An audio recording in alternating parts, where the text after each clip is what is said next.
Alternativas con Orlando Santoro y Maribel Abate.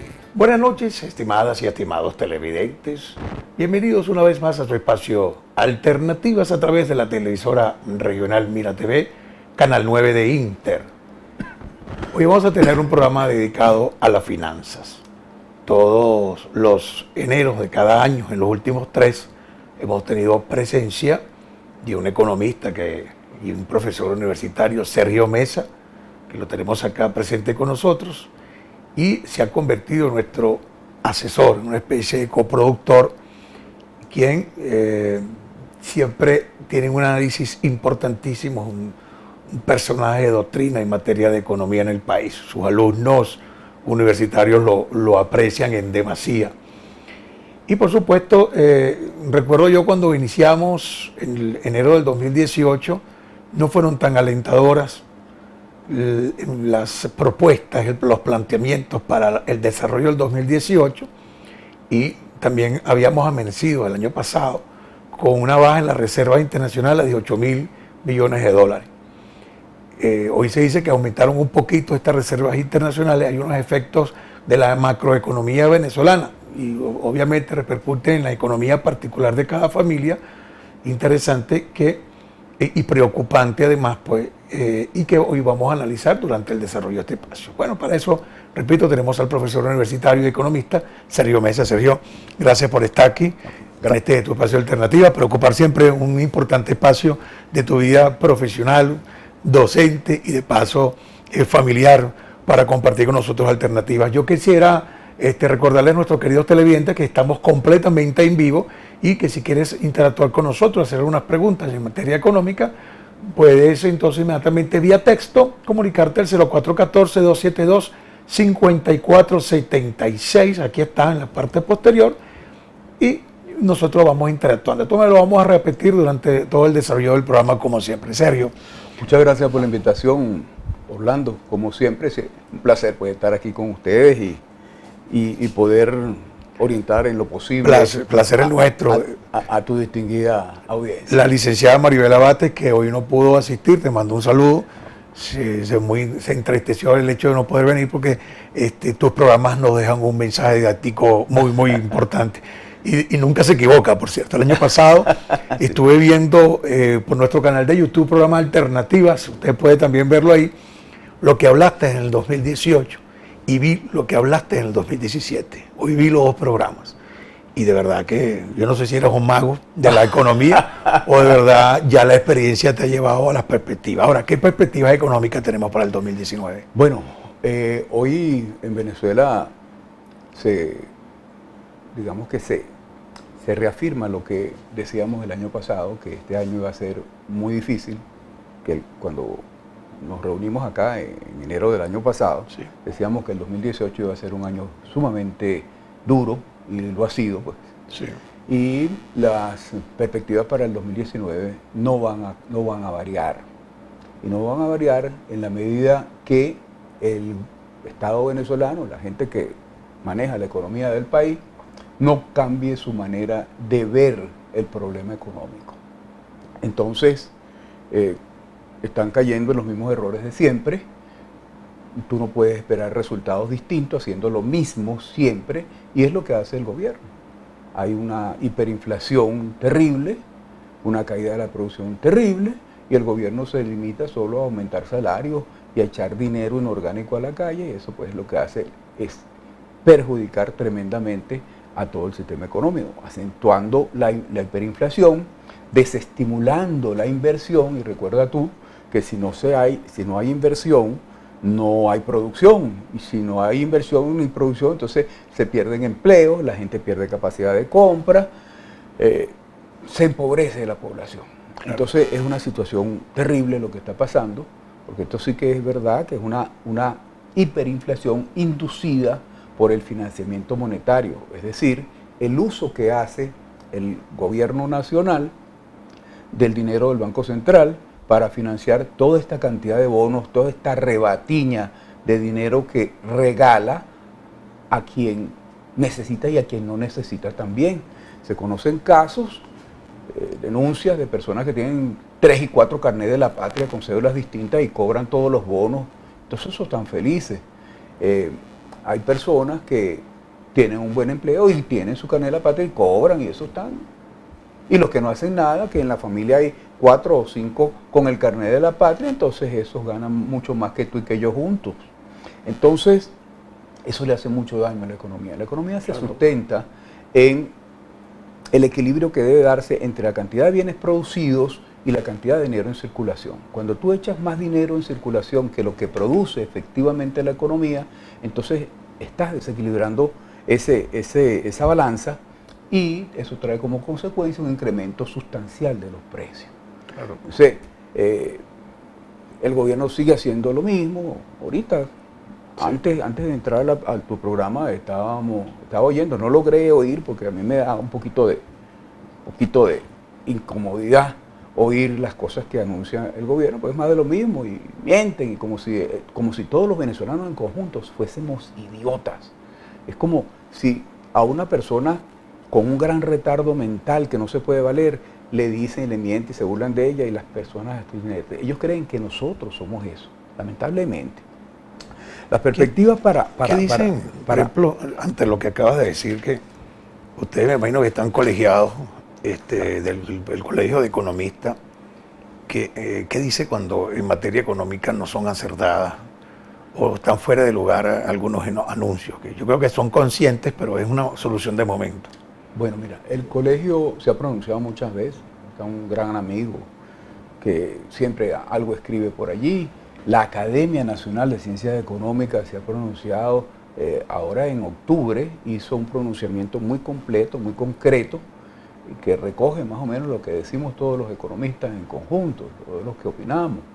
Es necesario llegar a un ¿cómo se llama? Un plan de estabilización que permita que la economía se reacomode. Eso pasa por la idea de dejar de financiar el déficit fiscal y de financiar toda esta rebatiña de dinero, dejarla de financiar con dinero inorgánico, e ir en la búsqueda de dinero fresco, es decir, un financiamiento de algún organismo multilateral que pueda, con ese dinero que nos presten, vamos entonces a recuperar PDVSA, vamos a pagar o buscar un refinanciamiento de la deuda que tenemos para poder entonces disponer de dinero para estimular la producción interna, para poder hacer obras públicas, pero no que las haga el gobierno con sus corruptos empresarios, no, que las empresas que saben hacer edificios, carreteras, que saben hacer hospitales, universidades, que saben producir electricidad, que a esas empresas es a las que se les tiene que dar esa contratación. Reconoce que no solamente hay corrupción pública, sino privada, de fraude privado también. Bueno, como todo. Mira,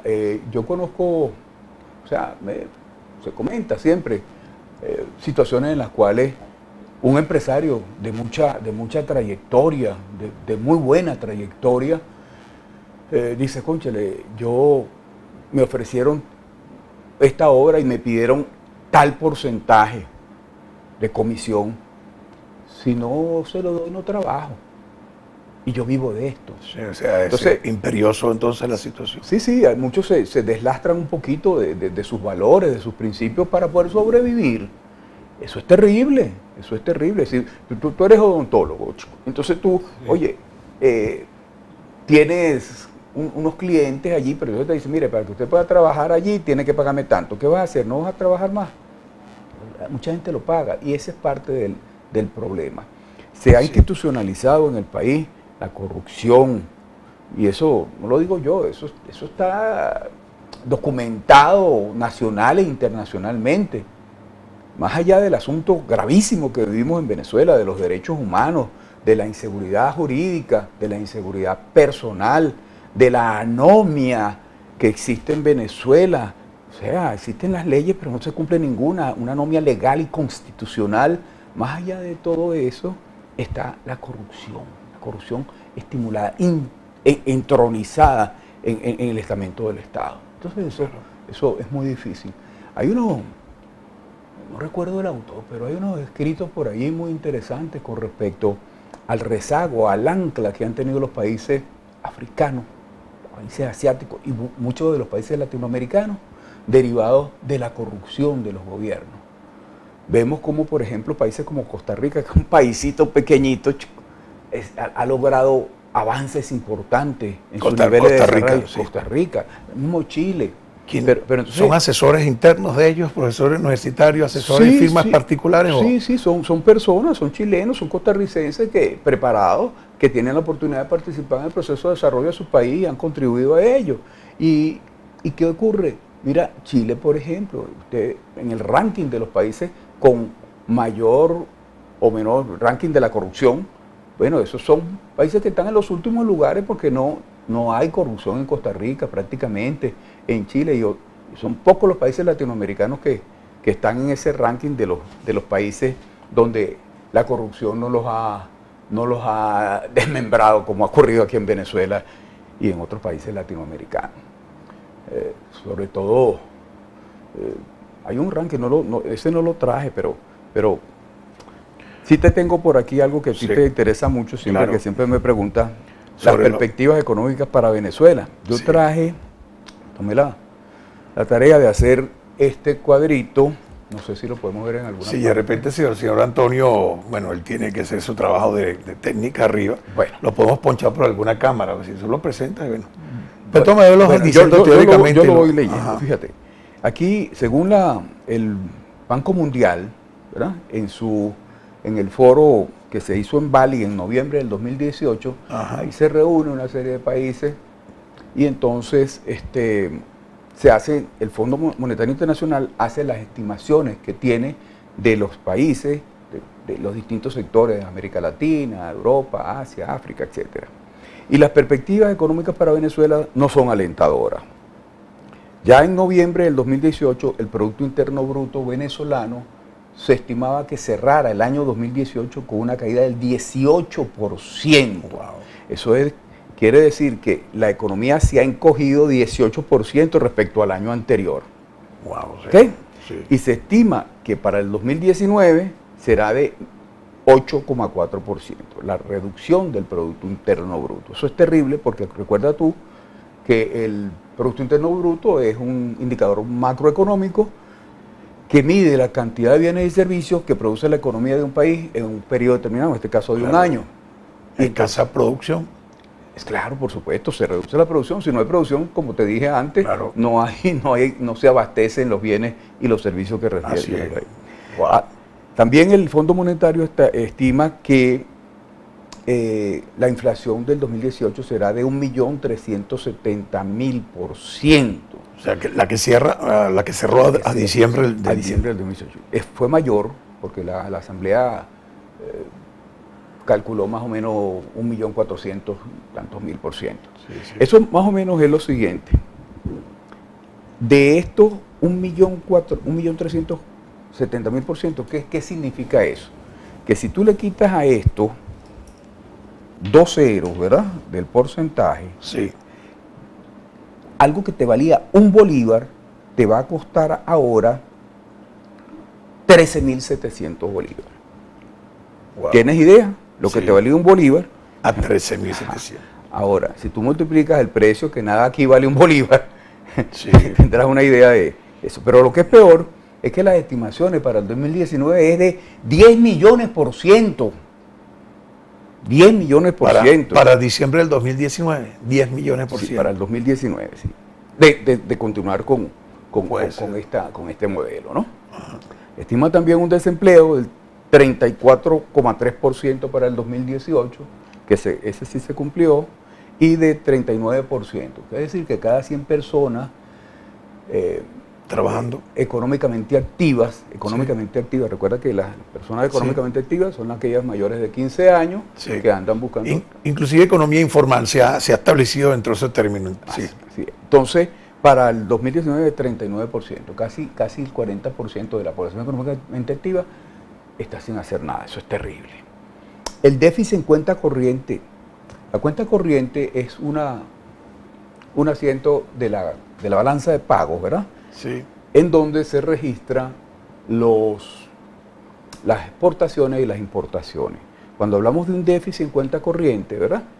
Quiere decir que las importaciones, ¿verdad?, han caído, que nuestras exportaciones han caído y tenemos un déficit, es decir, importamos más de lo que exportamos en un 6,1%. Eso continuó porque yo recuerdo que habían ratificado al principio del 2018 la activación de los motores de la economía. Íbamos a transformar la economía de puerto en una economía productiva.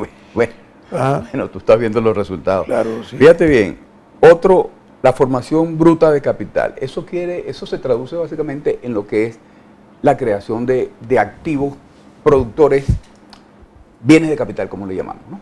Es decir, maquinaria, equipo, inversión. Cayó en el 2018 en 11,4%. Entonces, si hacemos más o menos un resumen para hablar de lo más importante, que es el Producto Interno Bruto, desde el 2015 al 2018 hay una caída de la economía, de la producción de bienes y servicios en Venezuela de 55,4%. O sea que la economía venezolana se redujo a menos de la mitad. Menos de la mitad. Menos de la mitad. Entonces, ¿cómo vive un país así? Claro. Vamos a continuar hablando de cómo vive un país con la caída de menos de la mitad de la economía, luego de estos mensajes comerciales. Ya regresamos.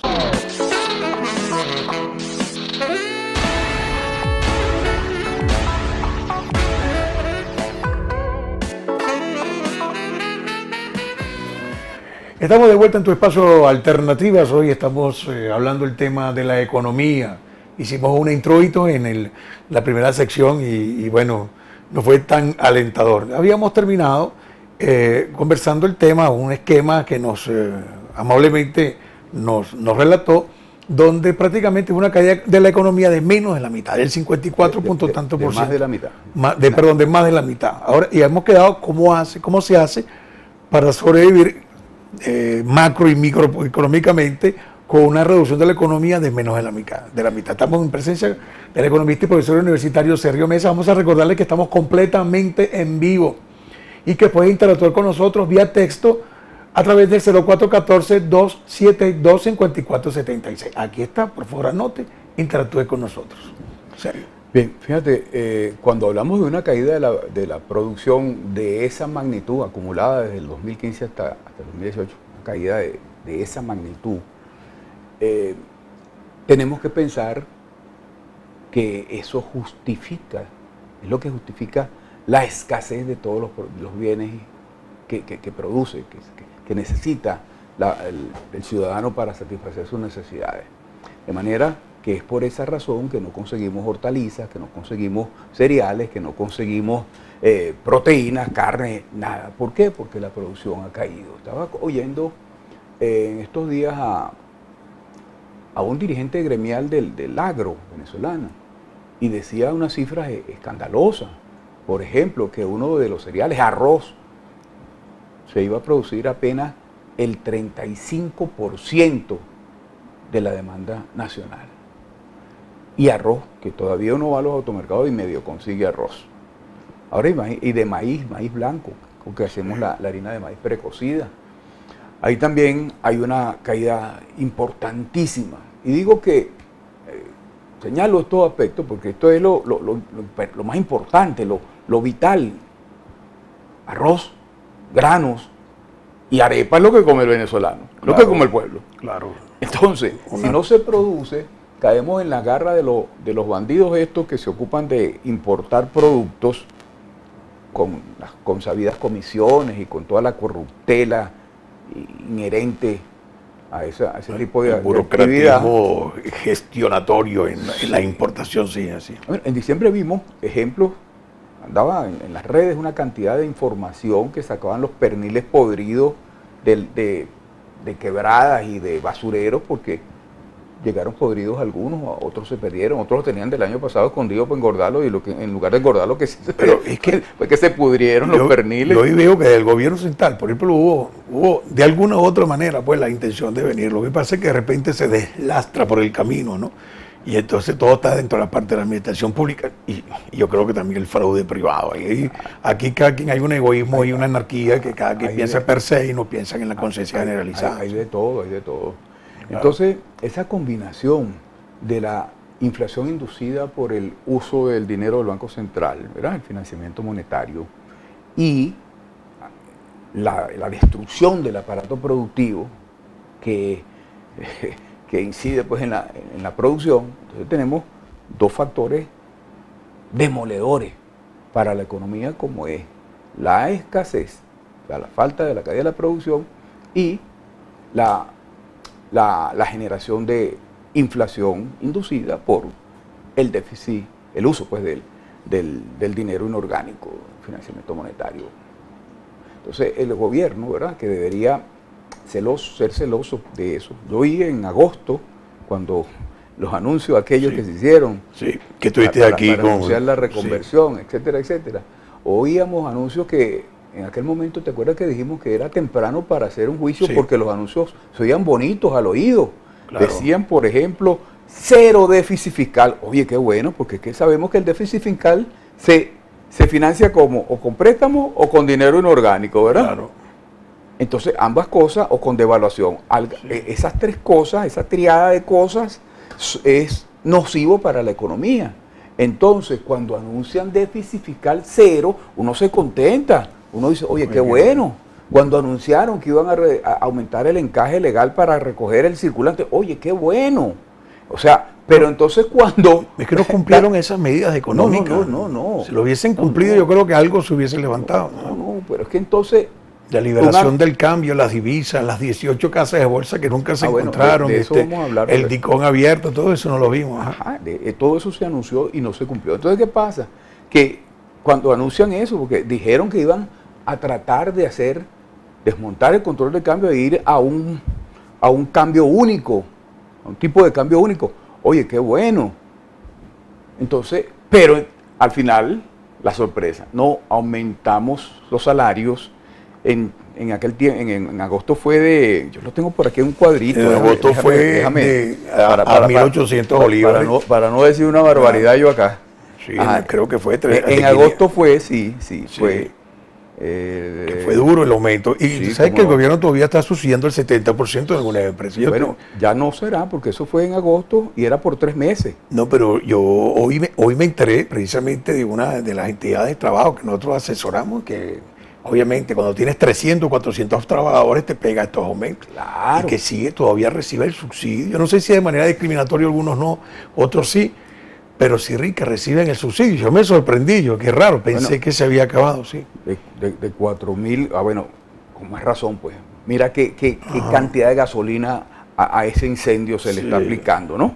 Si eso es así, eso es mucho más dinero que se echa al torrente circulatorio de la economía. Claro, claro. En septiembre, desde el 1 de septiembre, el salario mínimo era de 1.800 bolívares y el 1 de diciembre pasó a 4.500 bolívares y el 15 de enero a 18.000 bolívares. Y venía uno, creo que de 300 había subido 1.800. Esas decisiones así. Entonces, las decisiones que pudieran ser buenas, paliativas del problema que estamos confrontando, no las toman y por el contrario toman las que hacen más difícil la situación, las que arrecian la magnitud del problema. Entonces, la familia hoy día pues está atrapada. Yo estoy haciendo unas investigaciones con el tema de las pensiones y de la seguridad social. Y aquello es dramático, los resultados que hemos obtenido de lo que ocurre con los pensionados y de cómo no quiero decir el término, mucha gente se va a sentir mal, pero claro.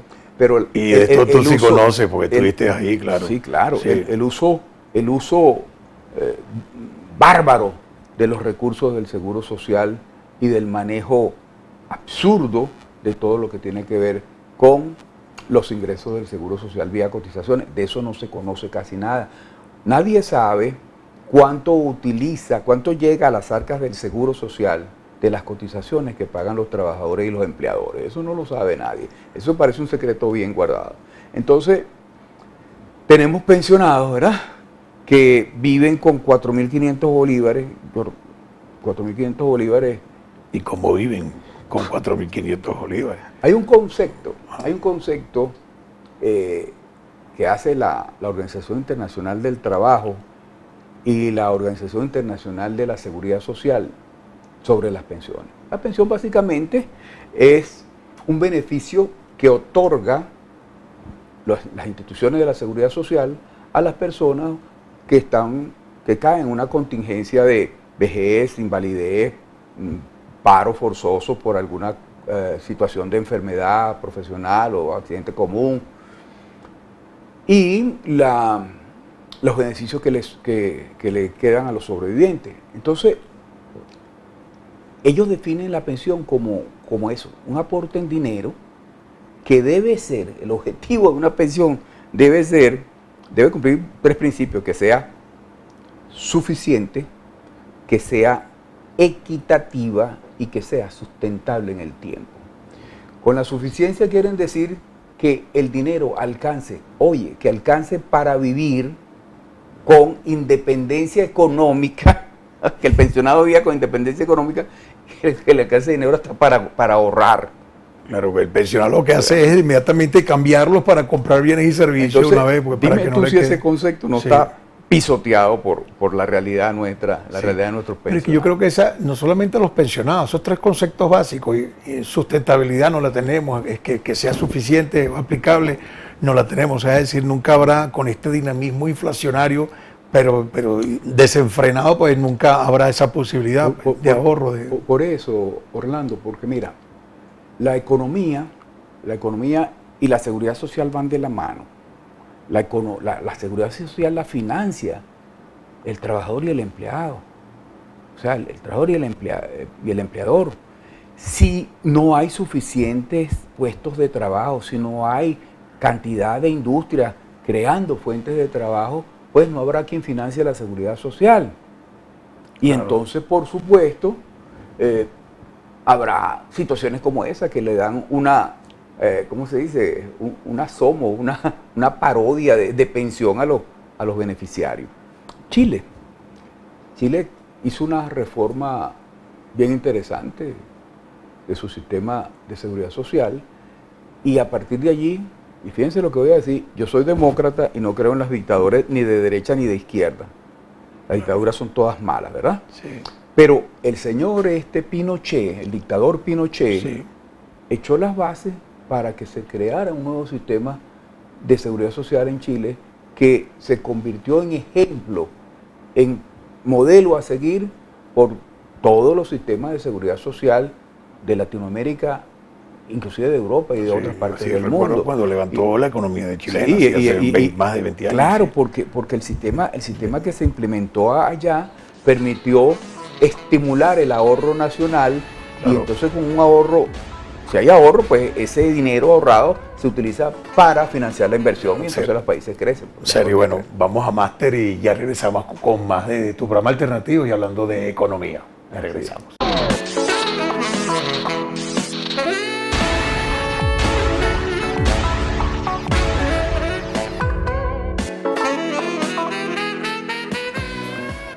Ya estamos de vuelta en tu espacio de alternativas. Hoy estamos hablando de finanzas, de economía, con invitación y presencia del profesor universitario y economista Sergio Mesa. Y hablábamos antes del corte, Sergio, de que Chile logró levantar, a pesar de su autocracia de Pinochet, así, logró levantar la economía con las pensiones, ¿verdad? Es una buena... Entonces me interesó el tema, si podíamos conversar ahorita va a pasar otro tema. Sí, claro, cómo no. El caso chileno se hizo una modificación, una reforma al sistema de seguridad social que antes era parecido al nuestro, un sistema de reparto. El sistema de reparto consiste básicamente en que los trabajadores, empleadores y el Estado aportan a la seguridad social. Y ese fondo a la seguridad social se reparte, y por eso se llama reparto, en 3 fondos particulares. Uno, que es el fondo de pensiones, otra parte de las cotizaciones va al fondo de asistencia médica y otra parte va a las otras remuneraciones que hacen, por ejemplo, como indemnizaciones diarias para esfuerzos de ese tipo. Perfecto. De tal manera que hay 3 fondos, ¿verdad? Ese fondo está aquí en Venezuela también, porque el Seguro Social tiene sus 3 fondos prestacionales. Aquí funcionó, ¿qué te digo? En 1967, cuando se aprueba la ley del Seguro Social y su reglamento, la ley acogió una disposición del de las Naciones Unidas, de la Organización Internacional del Trabajo, que prescribió a través del convenio 128 la obligación que tenían los estados de instaurar un sistema de seguridad social en el cual se dieran pensiones de vejez, invalidez, Claro. sobreviviente. Porque aquí se conoce nada más la pensión de vejez, pero la invalidez también, la Sí. de paro forzoso ante el infortunio. Y la- Yo y lo he la- discutido y la- en juicios laborales, Ajá. que me manda como una especie de indemnización directamente al empleador. Le digo, pues está bien, está debidamente escrito, las cuotas están estables. Y verdad, debería haber un fondo prestacional para esto, signos según la ley del Seguro Social venezolano vigente y su reglamento. Es que lo hay. El asunto es que eso dejó de ser así. La crisis económica que tuvo el mundo y que se prolongó en Venezuela durante los finales de la década de los 80 y la década de los 90 y comienzo de la década de los 90, no hizo, o sea, hizo posible que el Estado venezolano no pudiera cumplir con esas prescripciones del convenio 128 de la OIT Sí. y de la ley del Seguro Social que ya existía y que prescribía pues que se cumpliera con eso. Entonces, ¿qué ocurrió? Que ese sistema de reparto colapsó. El gobierno no tuvo dinero como para echar a andar el sistema de pensiones en forma eficiente. ¿Y qué ocurrió entonces? Que empezó a financiarse el sistema de pensiones por vía fiscal, es decir, por vía de los impuestos y no por vía de las cotizaciones. Eso ocurrió en los 90, pero ya a comienzos de la década de los 2000, la bonanza petrolera, que estuvo más o menos 10 años, 12 años, Claro. fue, Sí, cerrando el gobierno de Caldera, el barril bajó a 6, 7 dólares. sí, recuerdo pero que después fue. repuntó en Sí, los fue años 2000. Y Sí. entonces no se aprovechó esa oportunidad de la bonanza petrolera para hacer las transformaciones que convirtieran a nuestro sistema de seguridad social en un sistema modelo, porque dinero hubo para eso y se perdió la oportunidad. Entonces hoy financiamos, como te dije, las pensiones por vía fiscal, se equipararon a un salario mínimo que no sirve para nada, que no cumple con los principios de sustentabilidad, equidad y suficiencia, y se condena pues al pensionado y a todas las personas beneficiarias de los servicios de seguridad social a tener unos servicios terriblemente precarios. Eso me lleva a hacerte otra pregunta. Tengo ya personas televidentes que se han comunicado con nosotros. Vamos a recordarle a nuestros queridos televidentes que puedes enviar texto 0414-272-5476. Aquí está, anótelo para que interactúe con nosotros. Tengo dos preguntas acá, o dos comentarios. Pero, ¿cómo hacer la familia venezolana bajo la carencia de esos tres criterios fundamentales: el ingreso, el salario, equidad, sustentabilidad, aplicación, para mantenerse? O trabajan 4 personas, porque 4 personas trabajando apenas alcanza 17 y 18 mil bolívares, a menos de que exista otro aumento salarial en días.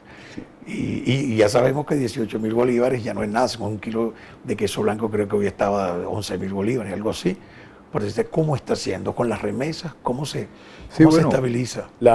Hay personas que, inclusive muchas personas que no están de acuerdo con el gobierno, sacan su carnet de la patria, por ahí tienen algún ingreso por esa vía de los bonos.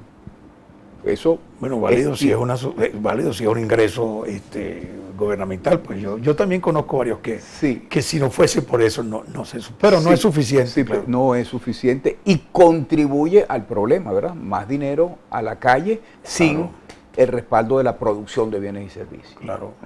Entonces, Sí, es verdad. otras personas reciben remesas, los familiares que tienen afuera le mandan 100, 200 dólares y con eso más o menos subsisten. Eso también presiona a que el precio del dólar también, o sea, a la devaluación del bolívar. Es decir, que cueste cada vez más $1, cueste más bolívares, $1. Y después de eso está la otra cuestión, que muchas personas tienen 2 y 3 trabajos. Las personas que pueden hacerlo tienen 2 y 3 trabajos. Y aún así a mucha gente no le alcanza lo que produce. Está trabajando mucho. Sí. Porque los emprendimientos que muchas personas comentan por ahí, no, es que se puede hacer un emprendimiento y tratar de producir haciendo cosas que antes no hacía.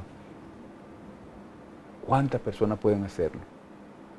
¿Cuántas personas están en capacidad de llegar a un emprendimiento en una economía colapsada, en una economía asfixiada, en una economía donde la capacidad de compra de la gente es mínima. Aquí tenemos, yo te iba a hablar de las tablas salariales. De las tablas salariales, sí. El 90 y tanto % de los trabajadores venezolanos ganan el salario mínimo o un 2-3% más del salario mínimo.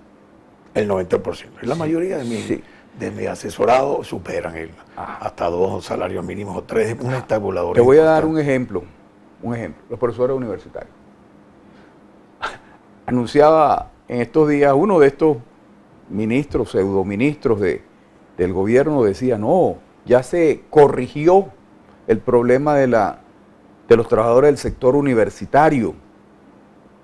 El 300% que aumentamos de salario mínimo para el sector universitario será del 360%. Y uno se pregunta, ¿de verdad a un profesor universitario, una persona que ha estudiado tanto, que le ha dedicado tanto de su vida a formarse para transmitir ese conocimiento y para contribuir al desarrollo nacional, de verdad merece tan poquito? Como Claro. decía el señor da esta pena llamarlo señor, Aristóbulo Isturi, decía él que hizo un comentario duro ahí. Los jóvenes universitarios se desmotivaron muchísimo. por Dios Un santo, comentario de equidad, pero de no, equidad. no, eso no es equidad. Eso no es equidad. Equidad existe cuando al que se lo merece, lo tiene. Es decir, una persona que se esfuerza por tener algo, tiene lo que se merece. La equidad de otro punto de vista, otra hermenéutica. No. Sí, se fue muy. Sí, eso es una tasar con una misma vara a todo el mundo y no somos iguales. Pero no dimos cuál fue exactamente el comentario para que nuestros televidentes se estriben ahí. Bueno, eso fue escandaloso, los medios lo reseñaron y las redes sociales también. Palabras más, palabras menos, Aristóbulo Isturiz dijo que por qué razón los profesores universitarios, los docentes, tenían que ganar más que un obrero si comían lo mismo. ¿Ah? Sí. Gran estímulo, seguramente le dirá a sus hijos eso, no, mijo, no estudie, porque entonces como obrero ganas lo mismo que un universitario. Claro. Había un meme por allí en las redes que me causó mucha risa. Dice, bueno, cuando Aristóbulo se enferme, que lo opere un obrero, como somos todos iguales, ¿verdad? Claro, bueno. No necesitamos el conocimiento, que lo opere un obrero a ver cómo sale, ¿no? Sí, y yo he trabajado mucho en decir que a la juventud universitaria hay que estimularla en demasía, porque ese es el presente. Ya no podemos decir que es el futuro inmediato, es el presente que va a llevar la rienda del país. Entonces hay que estimularlo, pues. El conglomerado humano más valioso de la humanidad, claro, es la juventud estudiante. Claro, de la humanidad, sí. De la humanidad. Reconocido por la UNESCO de la humanidad. Claro.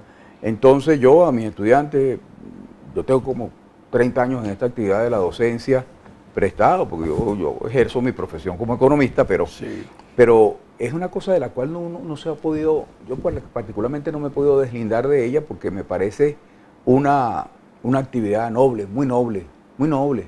Ingrata, sí, pero muy noble, porque no hay nada más satisfactorio que ver cómo tú puedes compartir, como uno puede dar cosas materiales, das cosas inmateriales, claro, que tienen un valor inconmensurable, claro, como es el conocimiento. Claro, yo tengo también 20 años en la docencia universitaria. ¿Tú y entiendes de eso? Sí, claro, lo entiendo perfectamente. Sí. Entonces, yo soy de la opinión, no sé si te lo he dicho en otras oportunidades, pero soy de la opinión de que todo profesional debe hacer obligatoriamente 2 o 5 años de ejercicio de la docencia. Sí. Por supuesto. Sí, me lo has dicho y estoy de acuerdo, cierto. Pues que tenga cierta experiencia en la profesión, porque tampoco es que me gradué hoy y entonces mañana voy a dar clase. ¿Qué le voy a enseñar al muchacho? ¿Cuál es mi experiencia laboral, mi experiencia como profesional? Claro, verdad. Entonces, de eso se trata. Y que tú eres abogado, Orlando, y a medida que tú vas aprendiendo un caso y vas conociendo de muchas cosas, eso se lo lleva tú a tus estudiantes. Pero sí, es verdad. El profesional del derecho está desmoralizado, está desbatado, los manejos grises, los costos grises como que se ha convertido en una herramienta institucionalizada para solucionar una respuesta o dar una solución a un justiciero que lo merita. está haciendo que todos esos costos se desvirtúen, los honorarios son escasos, trabaja como para lo demás. No quiero profundizar en el tema, pero hay mucha desmoralización. Los alumnos o estudiantes de Derecho en clases se dan cuenta de esta praxis diaria y tú no sabes cómo dar la clase. Así es. Pues la das de una manera y se desvirtúa otra. Sí. Sergio, aquí no quiero culetarte en el tema, ¿no? Dos televidentes, uno me dice justamente algo que te pregunté en los preliminares. Ajá. Si las medidas económicas se hubiesen seguido, si se hubiese levantado la economía, y el otro, una vecina, dice de Colina de Carrizal, pregunta si la solución sería dolarizar la economía. Pero vamos a hablar de esto luego de regresar. Vamos a Máster Comercial y ya regresamos con la última parte de tu programa alternativo y hablando de economía. Ya regresamos.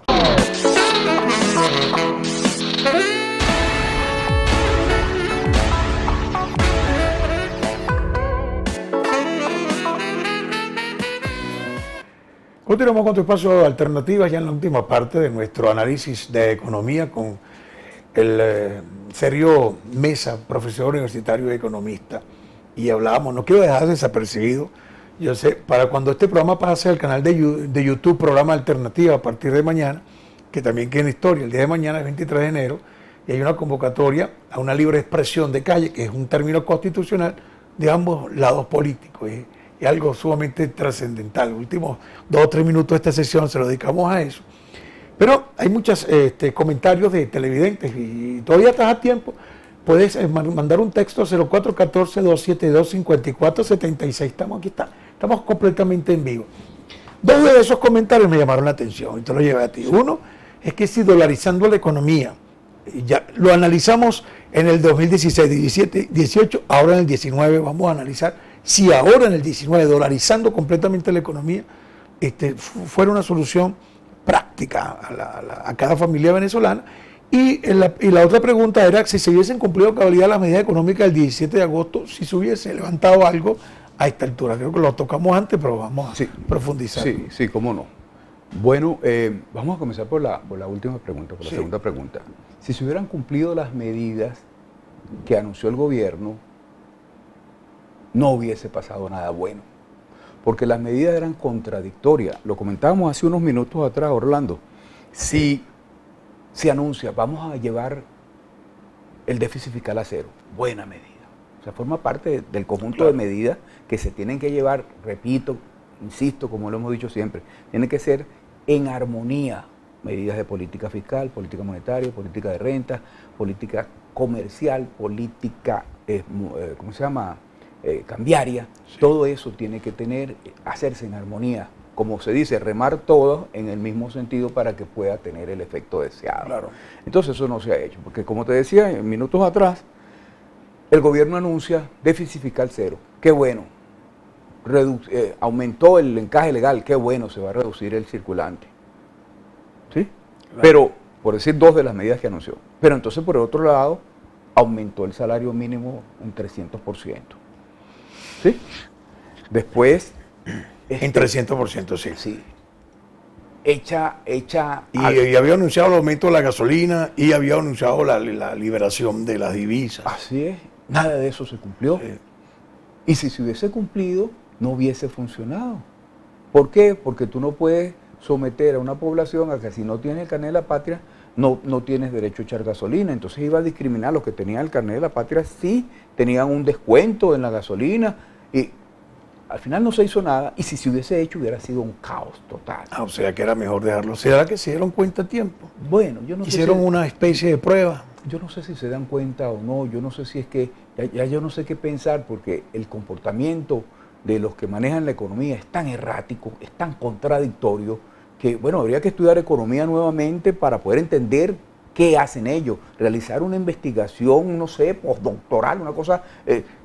Para poder entender qué mueve a esta gente a hacer todas estas cosas que hace.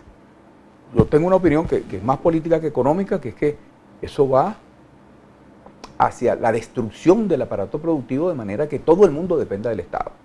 Esa es mi visión, y es la visión, es la receta comunista, pues es la receta que se ha aplicado, que se aplicó en Cuba, que aplicó en la Unión Soviética, etcétera. Eso se decía también de Argentina en el año 82, cuando el corralito, etcétera, y la Argentina levantó. Pero es que no había una situación como la de Venezuela. El corralito sí fue una medida para preservar la salida de las divisas y que el dinero, ¿verdad?, no fuese al ataque de la divisa. Es decir, que los pesos argentinos no fueran a comprar divisas, claro, para que se mantuviera más o menos el equilibrio. Y eso medianamente funcionó. Y ahí está, pues, Argentina funcionando.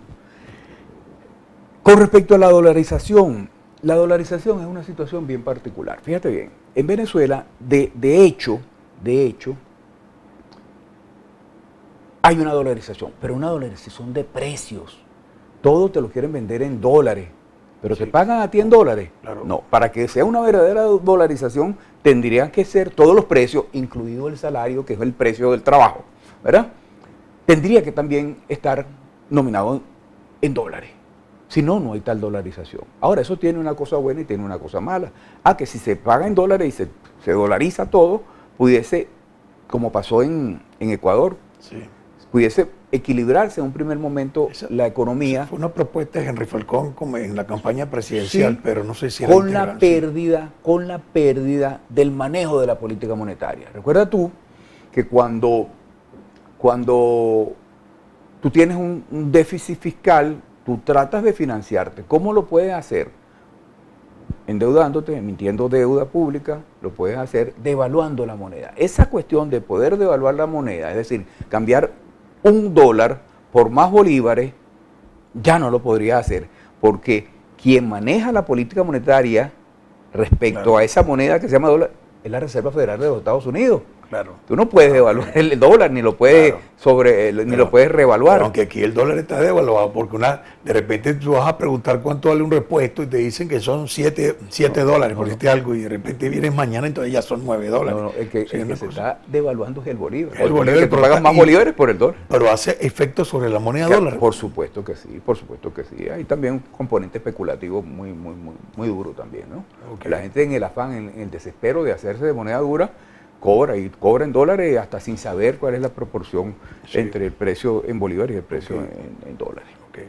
Esa es la situación. Yo no estoy de acuerdo con la dolarización. No estás de acuerdo, ¿verdad? Los economistas realmente no están de acuerdo con la dolarización. No, porque primero, mira, para dolarizar tienes que disponer de los dólares.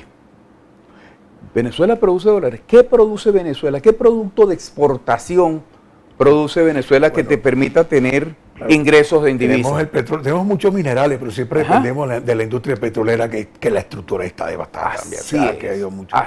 Así es. Entonces, nuestro principal producto de exportación, que es el petróleo, está en la situación que todos conocemos.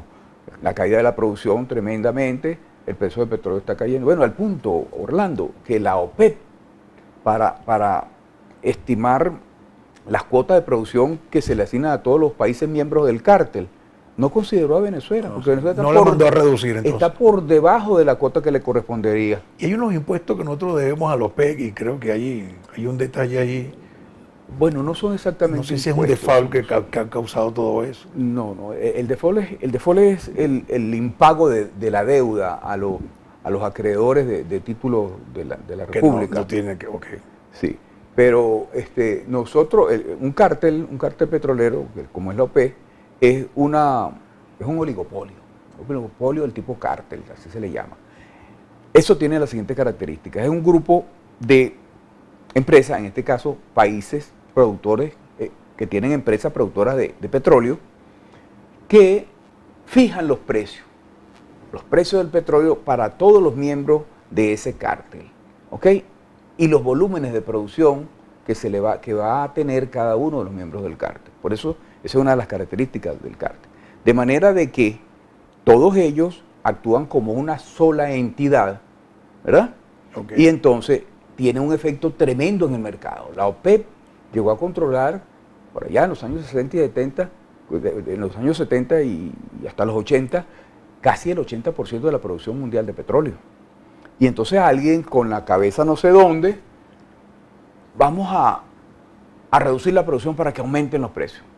Cuando aumentas los precios, haces que para países para los cuales no era rentable la producción petrolera, porque le costaba $17 sacar un barril de petróleo y el precio era de 12, cuando los aumentas a 20, a 30, los metes a ellos en el mercado a competir con los miembros de la OPE.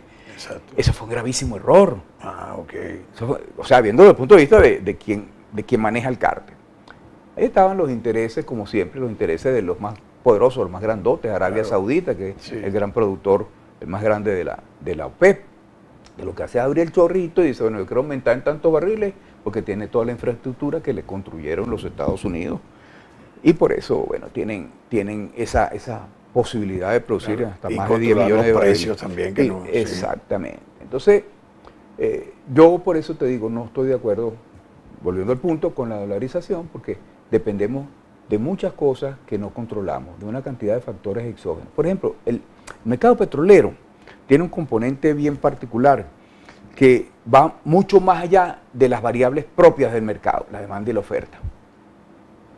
Está incidido tremendamente ese mercado por la geopolítica, porque acuérdate tú que desde hace mucho tiempo el petróleo se ha utilizado como un arma. ¿Te acuerdas de los problemas que hubo en Oriente Medio en los años 70, 60? Claro. Entonces se ha usado el petróleo como un arma, como un producto estratégico para el desarrollo, pero también para presionar a los industrializados. Bueno, necesitas mi petróleo, me tienes que pagar tal cosa, me tienes que conceder tal o cuáles cosas. Entonces, ese componente geopolítico, ¿verdad?, le quita el carácter meramente comercial, meramente económico al asunto petrolero. Claro. Yo quería compartir contigo algo más a nivel industrial, ¿no? Porque yo estuve viendo la grabación que hicimos en el 2016, 17, 18, inclusive 18 en agosto, que estuviste aquí con el profesor Félix Perdón, y me decías producir como conclusión, o sea, ya estamos llegando a la conclusión, y me decías producir, producir y más producir. ¿Qué conclusión tienes ahorita en el 2019? Bueno, ahorita con la política económica que adelanta el gobierno actual, eso no se va a poder. No se va a poder producir, llegamos a la conclusión. Ellos no creen en eso. Ellos no creen en eso.